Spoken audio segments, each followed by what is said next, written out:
This is Jim Kukrow, founder of the Author Marketing Institute, and you're listening to the Author Marketing Podcast. If you're unfamiliar with the Author Marketing Institute and this podcast, you can learn more by visiting www.authormarketinginstitute.com. We'll get to today's topic shortly, but first, have you ever attended a virtual event online?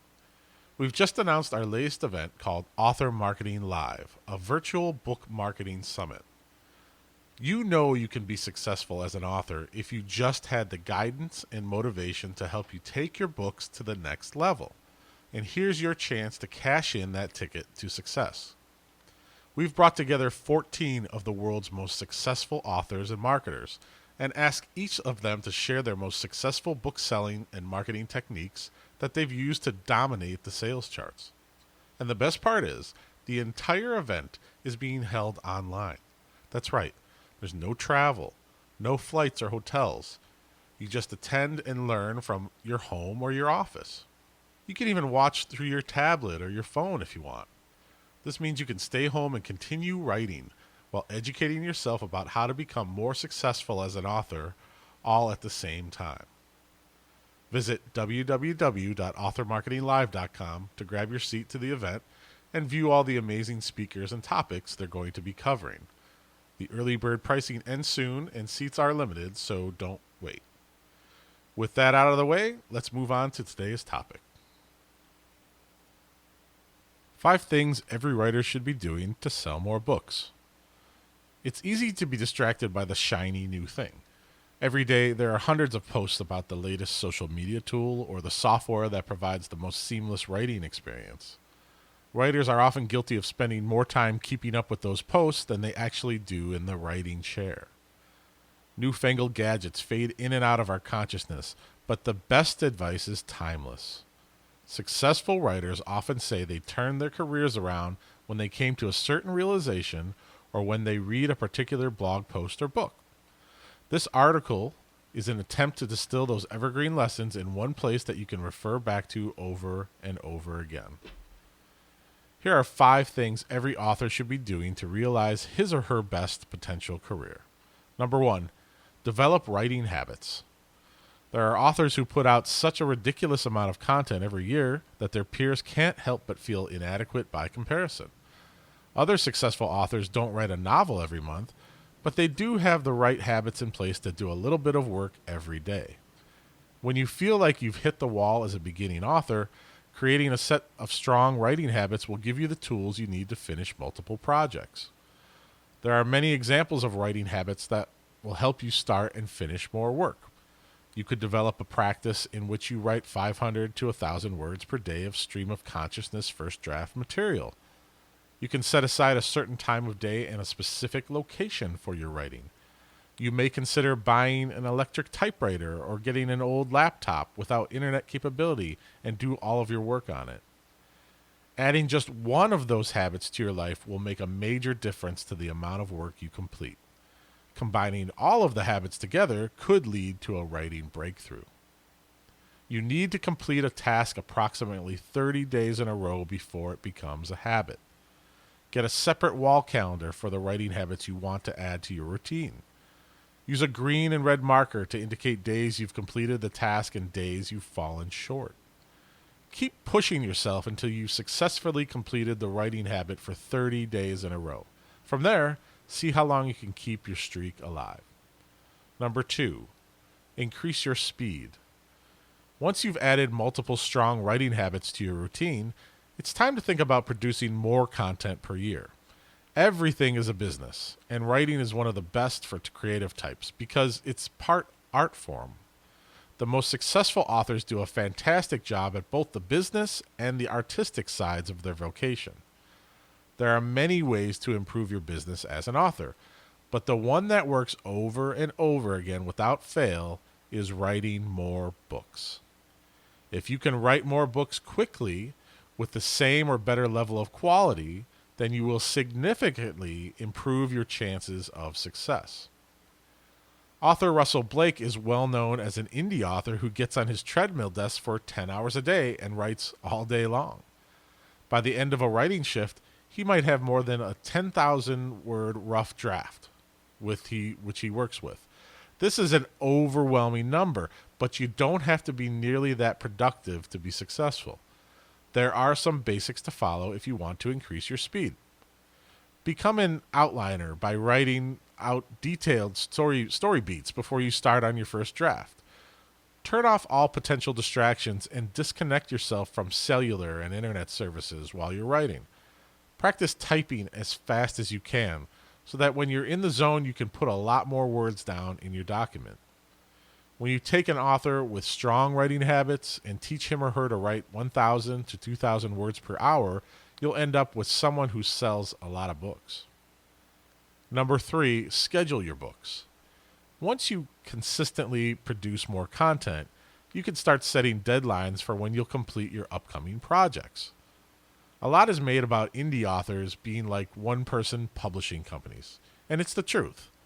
The most successful indies stick to hard and fast deadlines for their projects, just like publishing companies. When you know approximately how long your books will be and how many words you can write per day, setting due dates is a simple matter of division and addition. If your book is 70,000 words long and you can write 1,000 words per day, you'll finish a rough draft in 70 days. Then add on a certain number of days for editing and formatting, and that's it. That's how you schedule a completion date for your book. If your writing projects don't have deadlines attached to them, you're less likely to finish. The sense of urgency that comes from deadlines is compelling, even if you're the only one who knows about the due date. If you take the extra step of telling your readers about it, this can inspire you to spend more time in the writing chair. Since you're going to start thinking like an author running his or her own publishing company, you'll need to set deadlines for the next several books. To see the entire calendar year at once, you can buy a year at a glance one-sheet calendar to put up on your wall. Add in basic details like when you'll finish draft 1 and when you'll send the book off to the beta readers and when you'll begin the formatting process. Scheduling out books takes a fair amount of time itself, but you have to consider trips out of town and other responsibilities. You'll make mistakes at first, because everybody does. Once you get in the hang of it, however, you're going to be able to see yourself doing multiple books. Number 4, using calls to action. Now it's time to work on your marketing skills. If you truly put in the time to publish more high-quality books per year, you're going to find an audience. At least you will if you make it easy for readers to find you. The only way to get readers to contact you and seek out your upcoming work is to tell them how to connect. A call to action is the best way to get readers to do something. A call to action consists of a request you make to readers, followed by a way for them to do what you want. One example of a call to action is a request for readers to sign up for your email list. Many authors put these calls to action at the back of their books. The authors might write, quote, "If you want to know when the next book in the series is coming out, sign up for my email list. Click here to join," end quote. The second part of the call to action is making the phrase, "click here to join," a link and pointing to a page where readers can sign up. You need to ensure both parts of the call to action are set up properly. Give readers a clear action to take. Create attractive pages or offers to excite readers once they click through. Calls to action aren't just for email. They can work for social media or for buying later books in your series. You can use calls to actions to get readers to leave reviews on Amazon or to share your work with their friends. It may seem silly to work so hard on marketing when you don't have many fans to begin with, but the number of people who seek out will grow over time, and if you have the right calls to actions in place. Number 5, perform experiments. The first time a creative individual tries a new tactic, it has the greatest chance of being successful. Of course, that doesn't mean the idea will be a success. Failures happen every day, but when you're the 10th, 100th, or 1000th person to try the same idea, you'll have reduced results when compared to the person who devised the original experiment. Multi-author box sets and Facebook events started out as an experiment. The first few people to have their books posted on BookBub were part of an experiment. You can be part of the next stage of great book content creation experiment. You just have to keep trying things. There are new social networks popping up every single week. Test them out. There are new book formats and apps that let you reach readers in a way that you've never thought possible. Give one of them a go. Has an idea for a way to find new readers struck you in the middle of the night? Write it down and spend the next month making your brainstorm a reality. You can never guarantee that an experiment will be a success. The only guarantee is that the second person who tries out an incredible way of doing something will rarely be as successful as the first. Experiment with the above tactics and find a way to do them that fits your time constraints, your genre, and your personality. Keep adapting until you can produce regular content and tap into a growing base of fans. Once you've got a method that works for you, use your creativity to come up with the next great idea. It'll be hard work, but it'll just have to replace your old blog reading time. No big loss. And that will conclude today's podcast. To see a transcript of the show and to access other book marketing content, please visit www.authormarketinginstitute.com.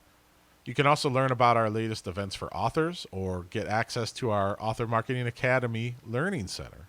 And of course, become a member of the Author Marketing Club, a 25,000 plus author member community. That's www.authormarketinginstitute.com. All right, so let's wrap it up for today.